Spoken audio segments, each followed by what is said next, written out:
Bienvenidos y bienvenidas a nuestro programa de debate político Tesis y Antítesis. Gracias, como cada semana, por su sintonía.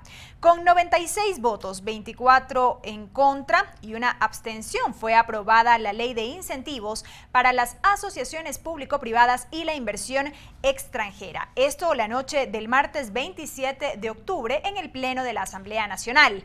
Para conversar sobre el contenido final de esta propuesta, estamos ya con la compañía de los asambleístas Virgilio Hernández y Luis Fernando Torres. Yo soy Belkis Sánchez y en los próximos 30 minutos estaré moderando este debate político. Recuerden que Tesis y Antítesis llega a ustedes gracias a la señal abierta de Televisión Legislativa del Ecuador por los canales 42 en Quito, 22 en Guayaquil, 27 en la ciudad de Cuenca. También por la radio de la Asamblea Nacional. Nos siguen también por la web a través de envivo.asambleanacional.gov.es. Agradecemos por la reproducción de Tesis y Antítesis a la red de canales comunitarios regionales del Ecuador asociado SECREA, al portal de noticias ecuadorenvivo.com. Aquí iniciamos. Y de inmediato vamos a revisar un resumen de lo que fue el segundo debate de este proyecto de ley en el Pleno de la Asamblea Nacional, cortesía de Televisión Legislativa. El segundo y definitivo debate del proyecto de ley orgánica de incentivos para las asociaciones público-privadas y la inversión extranjera arrancó con la exposición por parte de la ponente Lidice Larrea de más de una decena de cambios propuestos. Proponemos un nuevo articulado, un articulado claro, un articulado totalmente solventado en el objetivo de esta ley, que es crear las condiciones necesarias para atraer esa inversión privada. Aunque estos no fueron suficientes para la oposición legislativa, como lo evidenció el socialcristiano Henry Cucalón.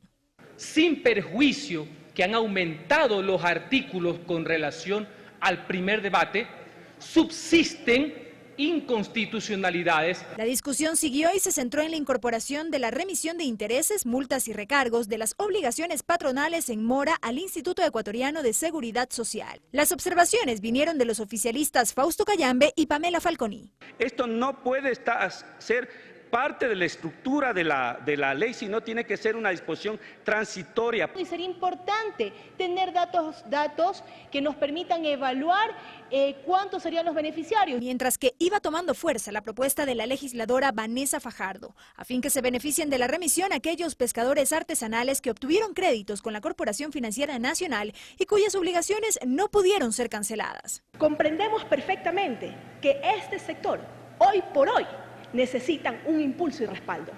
Representantes de este sector llegaron a la sede legislativa para respaldar la inclusión de este planteamiento, que además contó con el apoyo de varios parlamentarios. Estamos ayudando a esta parte del sector pesquero que está cobijando a la provincia de Santa Elena, a la provincia de Manabí, a la provincia de Galápagos, a la provincia de Esmeraldas y a todas aquellas provincias, a las provincias del Oro que tienen franja costera. En tanto, persistieron las críticas sobre las atribuciones que se confiere al Ejecutivo para simplificar trámites administrativos vía decreto. Patricio Donoso, de Creo. Por supuesto, ¿dónde está lo nuevo? El presidente puede, en su función, emitir decretos, pero claro, se lo deja para disimular la inconstitucionalidad que este texto tiene todavía en el informe que estamos tratando. Y sobre los procesos de arbitraje que, de acuerdo a los últimos cambios al proyecto, se establecen dentro del ámbito regional. A todo esto se sumaron una serie de observaciones expresadas a lo largo de las más de 30 intervenciones que resultaron de este debate. Y bien, ahí hemos tenido un resumen de lo que fue esa jornada en que se aprobó este proyecto de ley. Asambleísta Hernández, iniciamos con usted una primera mirada general. Bueno, creo que en el resumen que usted preparó se puede evidenciar claramente que esta es una propuesta positiva para el país. Nuevamente, porque no es la primera vez que se lo hace, se incentiva la producción y se incentiva la inversión en áreas importantes, vías, puertos, aeropuertos, proyectos inmobiliarios, proyectos de desarrollo urbano. hay una cantidad de áreas que quedan establecidas en la ley y que constituyen un nuevo incentivo tanto para la inversión como para el sector productivo. Vamos desmenuzando algunos aspectos, entonces, asambleísta. Usted había señalado algunas preocupaciones, como por ejemplo lo que tiene que ver con sectores estratégicos y el arbitraje internacional. Brevemente, ¿cómo quedó aquello? A ver, esto también, después de algunas precisiones que hizo falta hacerlas al final, ya casi en la votación, pero también queda muy claro el tema de los sectores estratégicos. Los sectores estratégicos tienen leyes sectoriales, se rigen por estas leyes sectoriales. Además, también hay unas disposiciones expresas de la Constitución que señala cómo deben manejarse los sectores estratégicos. Esta ley no cobija a los sectores estratégicos porque cada uno de ellos tienen leyes sectoriales específicas, más allá de unos ámbitos como puertos, aeropuertos, que sí están considerados en esta ley. También se establece se puede hacer inversión en nuevos, y esta fue una de las precisiones que también al final se introdujo, en nuevos proyectos hidroeléctricos, y no tienen que ser necesariamente solo hidroeléctricos, sino en general de generación de energía alternativa. También lo que tiene que ver con el arbitraje queda muy claro que es en el ámbito regional. Eso queda establecido en el proyecto de ley. Yo creo que es una ley positiva para el país, para incentivar la producción y también la inversión externa. Gracias, asambleísta Hernández. Asambleísta Torres, respecto del arbitraje regional, usted hizo algunas críticas. ¿Por qué? En el tema del arbitraje, porque el artículo 422 de la Constitución únicamente prohíbe que el Estado pueda celebrar tratados en los que el Estado se someta a una jurisdicción extraña de la región, en arbitrajes, por ejemplo, de índole comercial. Sin embargo, el artículo 422 no prohíbe que se puedan en contratos acordar arbitrajes fuera de la región. Y por ello es que el Procurador General del Estado en varios casos ha dictaminado favorablemente para que se fije, digamos, como sede arbitral Londres, que es el sitio más neutral, más óptimo que existe en este momento en el mundo. El artículo 27 del Código Orgánico de la Producción también abre la posibilidad para que se puedan acordar en contratos de inversión arbitrajes distintos de aquellos previstos en la zona latinoamericana. La disposición general quinta del Código Orgánico de las Finanzas Públicas también abre esta posibilidad. Por consiguiente, si el artículo 422 de la Constitución, el artículo 27 del Código Orgánico de la Producción, la disposición general quinta del Código de las Finanzas Públicas no restringen el arbitraje fuera de la región cuando éste se acuerda en contratos, ¿por qué en esta ley se establece una restricción desde todo punto de vista inconstitucional? Con esta restricción que se establece en la Ley de Alianzas Público-Privadas, aquellas inversiones que esperan que lleguen al país simplemente van a ligar con muchísimas dificultades o reparos, porque en el sistema latinoamericano no existe una instancia. En la UNASUR recién van a constituir una instancia arbitral. Escoger Chile, que es un lugar que han venido fijando algunas empresas, le da ventaja, por supuesto, a Chile como sede arbitral, pero ¿será Chile mejor que Londres? Me pregunto yo. De ninguna manera. Entonces aquí hay una gravísima equivocación en el tema del arbitraje internacional. Gracias, asambleísta Torres. Asambleísta Hernández, esto que acaba de citar el asambleísta Torres se ha prestado de alguna manera para generar hasta cierto punto confusión, porque si es como dice el asambleísta que la Constitución no lo prohíbe, ¿por qué ustedes alegaban que era inconstitucional? Mire, yo creo que hay que mirar el espíritu de lo que señala el artículo 422 y al mismo tiempo hay que mirar la experiencia, no solo del Ecuador, sino de la región. ¿Qué es lo que le pasa a nuestros países cuando van a estos tribunales arbitrales? Generalmente, y hay estadísticas sobre eso, esos tribunales arbitrales fallan en contra de los estados, fallan a favor de las grandes corporaciones y de las grandes multinacionales.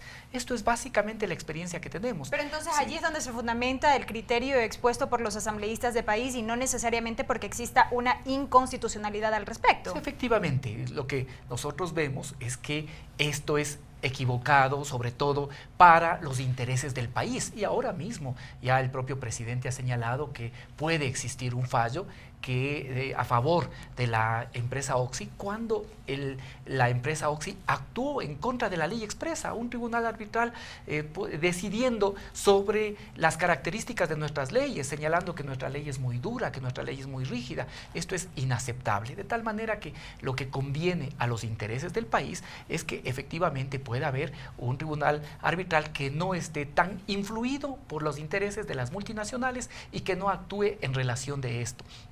Por eso creo yo que la solución que se encuentra es una solución importante, es una solución que al mismo tiempo da fuerza a los procesos integracionistas y también a la seriedad de los regímenes jurídicos latinoamericanos, de tal manera que de ninguna manera eso puede coartar, si es que hay realmente inversionistas serios que quieren invertir en el país con las garantías que ya le otorga la propia ley y adicionalmente con incluso la posibilidad de tener arbitrajes regionales, de ninguna manera creo que pueda impedirse que pueda llegar la inversión sobre áreas que además pueden ser rentables también para esas empresas. Gracias, asambleísta Hernández. Asambleísta Torres. Mire, un inversionista busca que el sistema de solución de controversias sea indudablemente el mejor. Las disputas no aparecerán el 2015, probablemente tampoco el 2016, sino el 2017, el 2018, después de que ustedes hayan abandonado el poder y haber establecido en esta ley esa disposición. Simplemente no constituye un incentivo. Lo que están diciendo a un inversionista es, bueno, pues esta es la condición, solamente podemos aceptar arbitrajes en la zona latinoamericana, no fuera de Latinoamérica. Muchos inversionistas dirán, pero hay otras empresas que han celebrado contratos con el Ecuador del 2008 a la fecha y que se han fijado como sede arbitral Londres. ¿Por qué ellos sí y por qué no nosotros?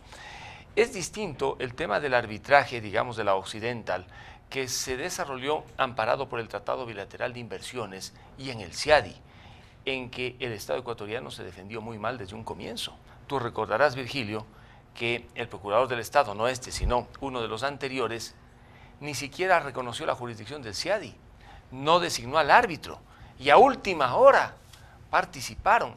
Ese fue un gravísimo error. En otros arbitrajes al Ecuador le ha ido bastante bien.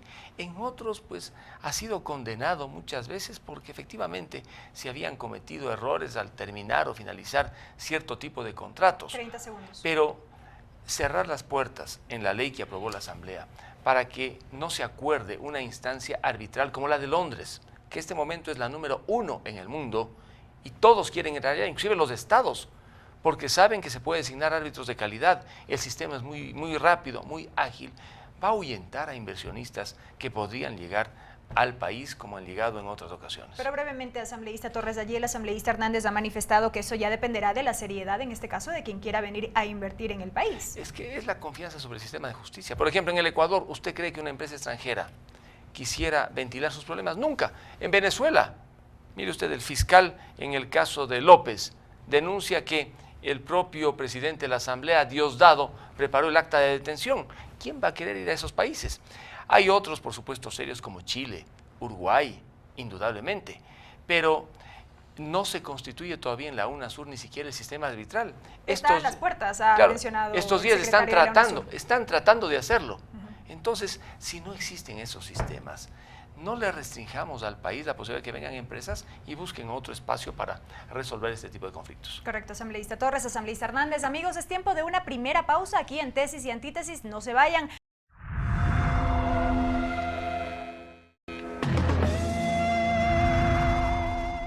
Amigos, estamos de regreso con Tesis y Antítesis, donde la síntesis les corresponde a ustedes. Llegamos hasta sus hogares gracias a la señal abierta de la radio de la Asamblea Nacional y de la televisión legislativa del Ecuador. También por el portal de noticias ecuadorenvivo.com y la Flaxo Radio. El tema de esta semana, la aprobación de la ley para los incentivos para las asociaciones público-privadas y la inversión extranjera.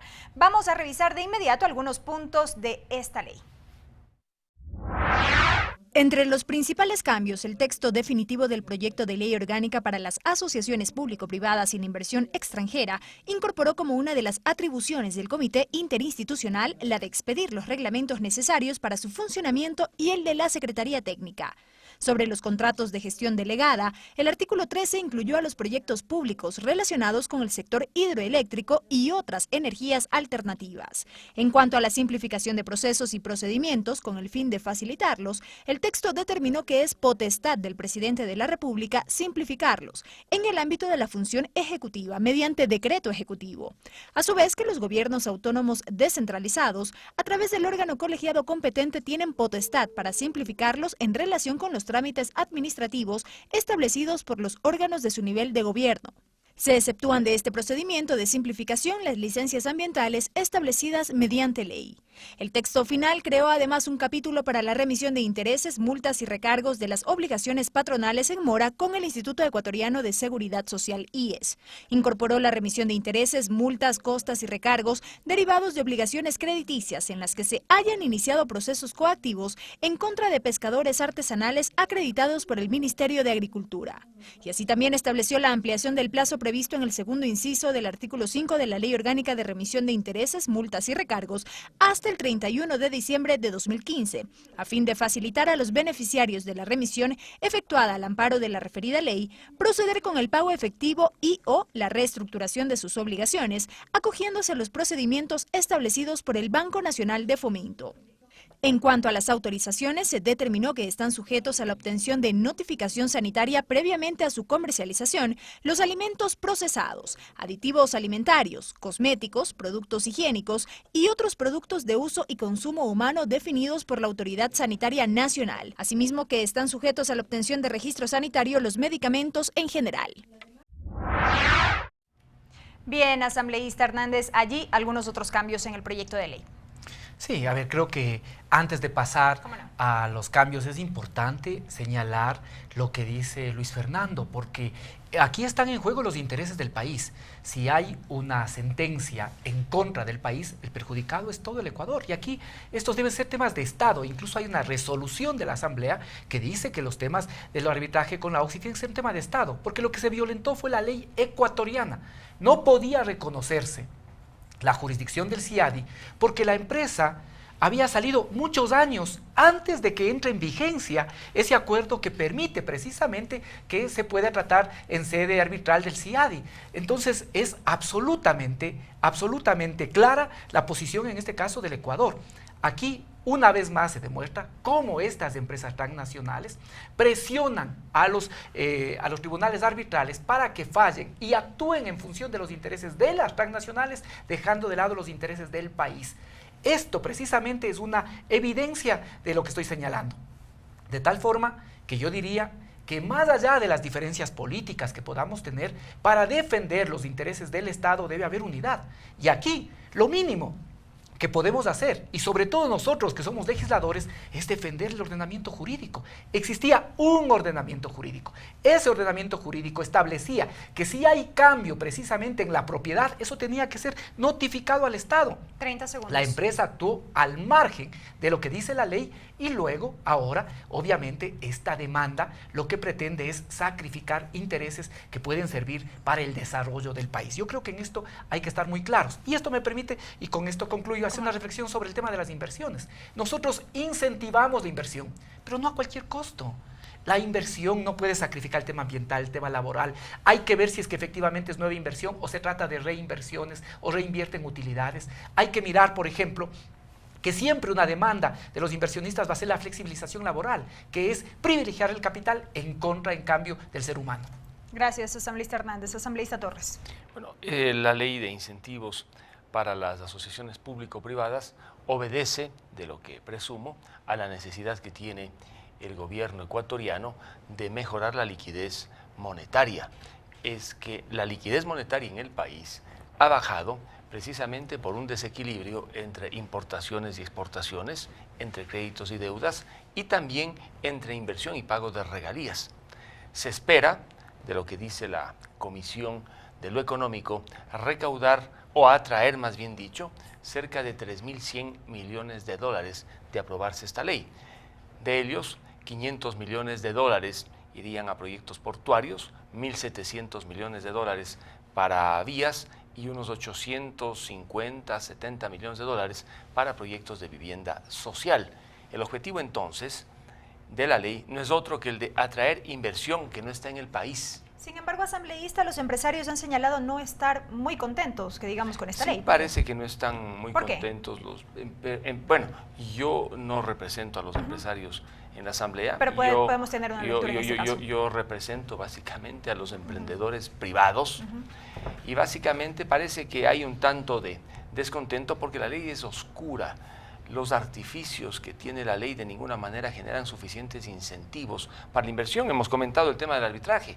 Personalmente estimo que la nueva redacción del artículo 19 de la ley en cuanto al arbitraje internacional, en lugar de generar un incentivo, va a ahuyentar al inversionista que viene al país.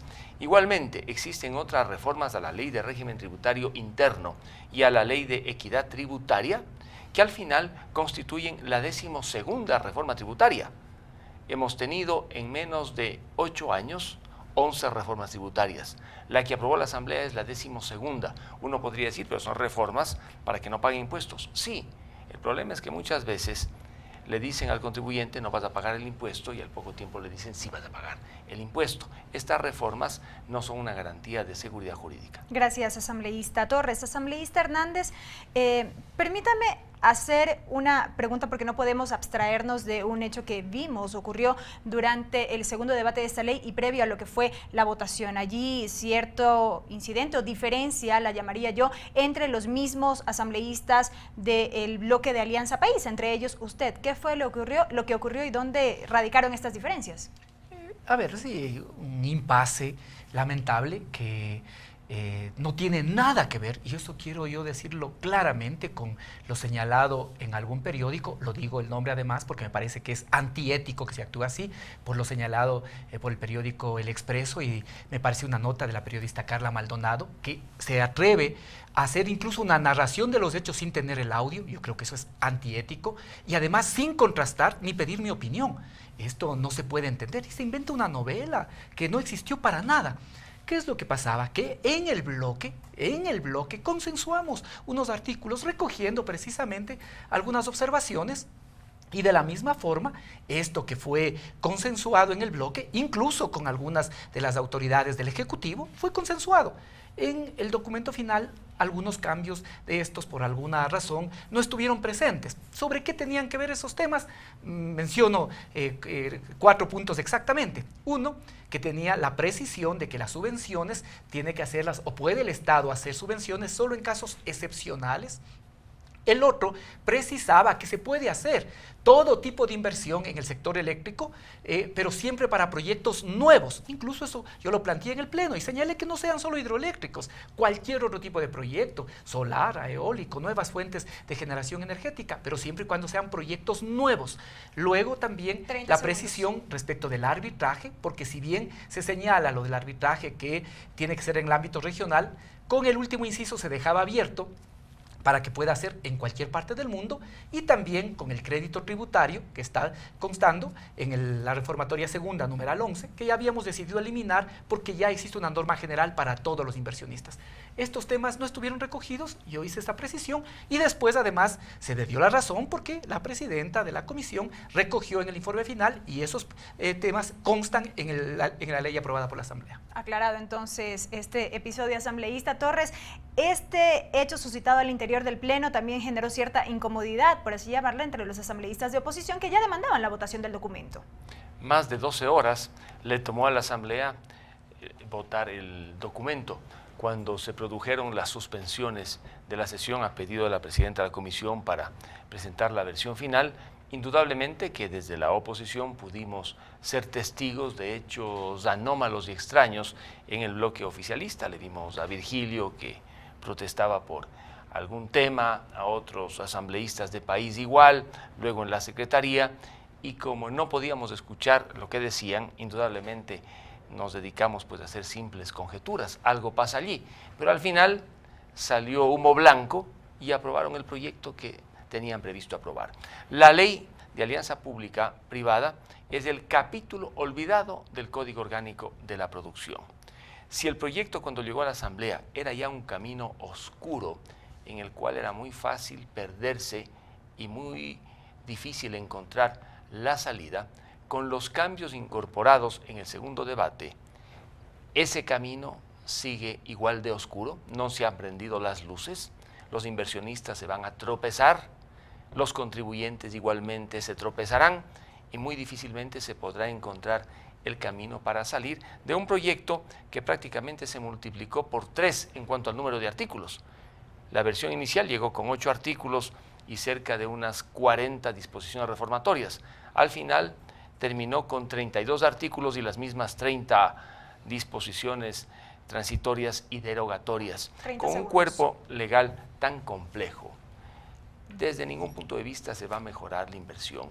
Afortunadamente cambiaron una disposición que tenía que ver con la deslegalización. Se quería habilitar al presidente de la República para que mediante reglamento autónomo pueda modificar permisos constantes en una ley. Sobre la simplificación de trámites. Claro, ello es un tema para discutir, se llama la deslegalización en el derecho constitucional contemporáneo, pero los artículos 132 y 133 de la Constitución, que establecen el principio de la reserva de ley, establecen una reserva muy restrictiva, lo que hacía difícil que se aprobara el artículo en esos términos. Gracias, asambleísta Torres, asambleísta Hernández. Amigos, nos vamos a una pausa, no se vayan, al volver tenemos más en este programa, tesis y antítesis, y el análisis respecto de la aprobación de la ley de asociaciones público-privadas y la inversión extranjera. Regresamos.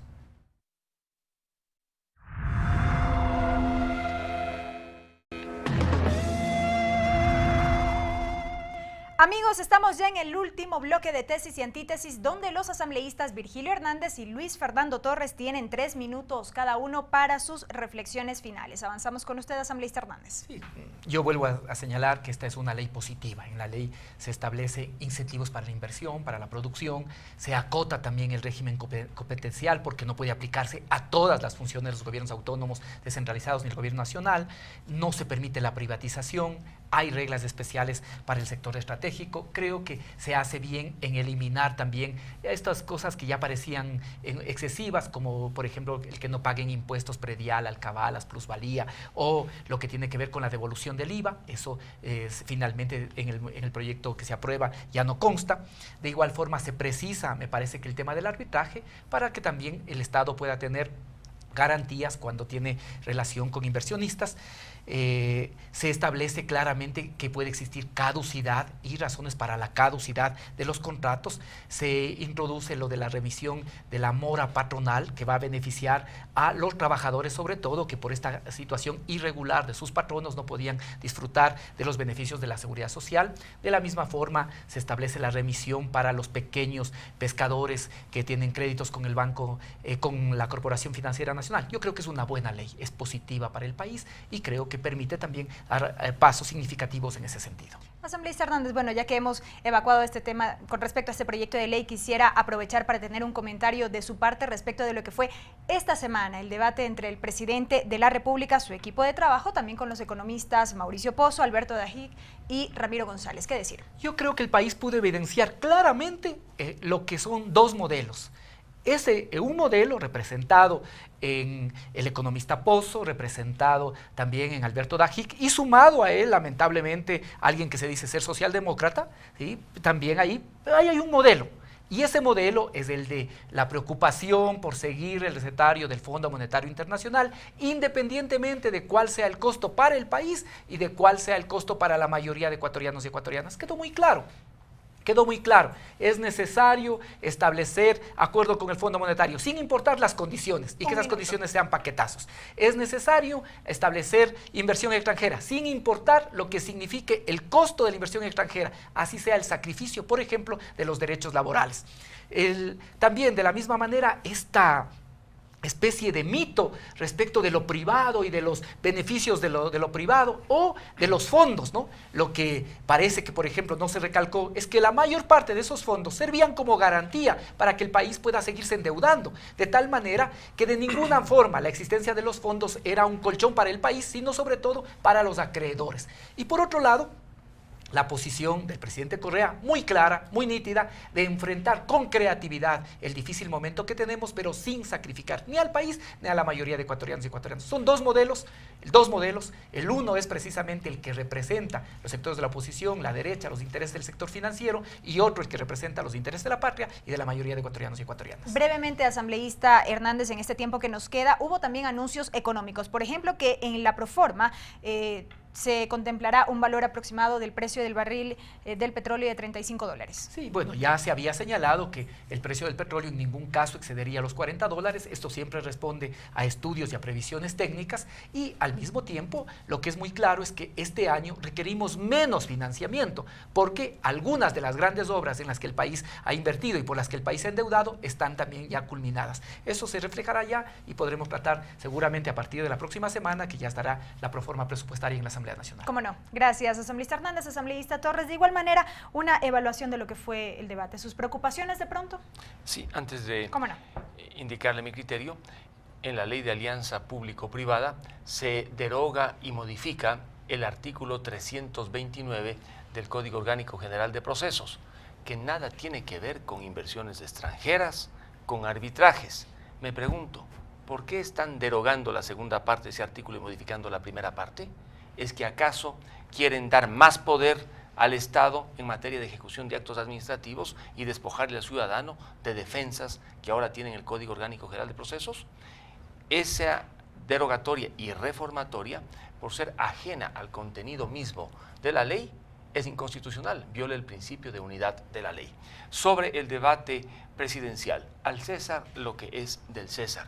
Los economistas Dajic y Pozo estuvieron impecables. El presidente de la República replicó los argumentos de estos dos economistas con conocimiento y mucha habilidad. Y gracias al debate económico que lograron generar estos tres personajes, los ecuatorianos pudimos advertir la magnitud del problema económico. ¿Fue económico el debate o fue político, asambleísta? Porque ahí hay toda una discusión. De lo uno y de lo otro, pero fue en buena parte económico con Dajic y con Pozo. Y claro, gracias a la forma como ellos plantearon los problemas, el presidente también se vio obligado a hacer una serie de precisiones. El presidente no reconoció que nos encontremos en una crisis económica, tampoco aceptó que el país esté en una recesión, sí admitió que la situación es sumamente complicada e inclusive trató de explicar que el no ingreso de $5.000 millones por la caída del precio del barril de petróleo a la economía ecuatoriana está afectando. Uno de los aportes más interesantes que hizo el presidente fue que su gobierno viene haciendo lo posible para evitar que el sector financiero y bancario también se contamine con la crisis que ahora se ve en el mundo económico real. Y para ello, él dijo, está bien que la banca no preste, sea prudente, tenga utilidades, porque mientras el sistema financiero esté solvente, la dolarización está garantizada. Esa es una posición madura y, por supuesto, objetiva. Lo que no logró aclarar es el tema de la liquidez monetaria, que fue el tema central del economista Dajic. Él dijo, esto baja, ¿qué van a hacer? 30 segundos. ¿Cómo están en el tema precisamente de atraer inversiones? Y ese punto no fue suficientemente explicado por el presidente. Pero me pareció saludable el encuentro, debate en unos momentos, para que podamos advertir cuáles son las dimensiones del problema económico y sobre todo entender la responsabilidad que tiene que asumir el presidente. Él es el capitán del barco y será capitán hasta el 2017 cuando se produzca el relevo. Y él tiene que asumir la responsabilidad por sus omisiones y por sus acciones, sobre todo para que en esta urgencia económica, que para mí es ya una recesión, los ecuatorianos tengamos al menos seguridades y certezas. Gracias, asambleísta Torres, asambleísta Hernández, por haber compartido este espacio. Amigos, ustedes recuerden que en Tesis y Antítesis, la síntesis les corresponde a ustedes. El video de este debate lo pueden encontrar en nuestro canal de YouTube y en la página de Facebook del programa Tesis y Antítesis. Agradecemos, como siempre, la reproducción a la red de canales comunitarios regionales del Ecuador asociado se crea, al portal de noticias ecuadorenvivo.com y también a la Flaxo Radio. Será hasta la próxima semana.